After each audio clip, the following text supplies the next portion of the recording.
I'm Ross Trachtenberg here with Figured Out Baseball.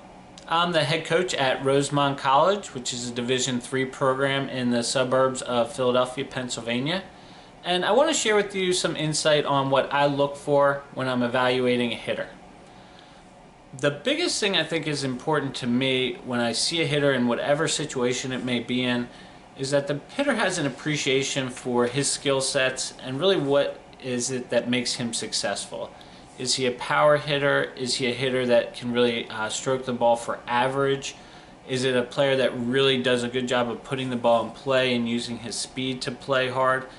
These are things that I try to evaluate no matter the situation.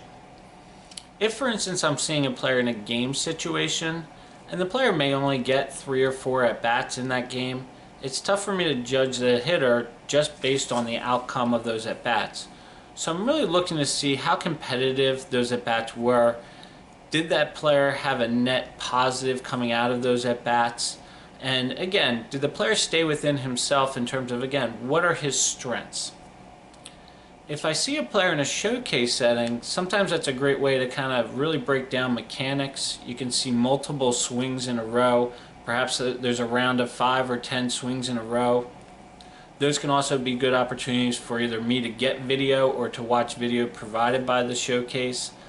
And that's, again, a way for me to see, is there a level of repetition from the hitter? Does he swing the bat basically the same way each time, showing that he's practiced his swing, he knows his swing, he's swinging, again, based on the type of hitter he is? And that can come from a showcase setting. It can also let me know a little bit about, how the ball flies off the bat if we're at a field, if we're in a batting cage setting. Again, that's an opportunity for me to see multiple reps of a swing as compared to an in-game situation where it's only a few swings I might get to see. In a camp setting, this is an opportunity for coaches to really work with players oftentimes and communicate with them on the field. This is a two-way street though, so I get to understand how knowledgeable the hitter is about his own swing. I get to see how coachable that player is if I have some feedback for him. On the flip side, I think it's important for players in those situations to get to know the coaching staff too. Ask questions of coaches, whether you're at a camp for one program or at a camp where there's multiple programs represented.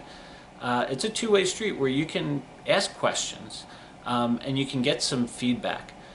For me, in those situations, it's great to see, can a player make an adjustment? Can a player understand concepts that I might be bringing to the table for him? So again, a camp setting can be a really good opportunity to evaluate.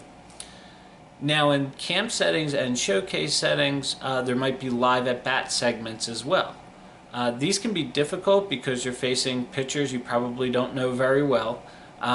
You might be nervous in these types of situations. These are things that I definitely take into account. So again, the outcome of those at-bats, and again, it may only be a few that you get, that's not going to necessarily dictate whether I think a player is a good fit for the baseball program I'm coaching. I'm looking at the whole body of work. And oftentimes when we get to the point of recruiting a player, it's because we've seen them in a couple of different settings. So perhaps game, perhaps video, perhaps showcase, perhaps camp.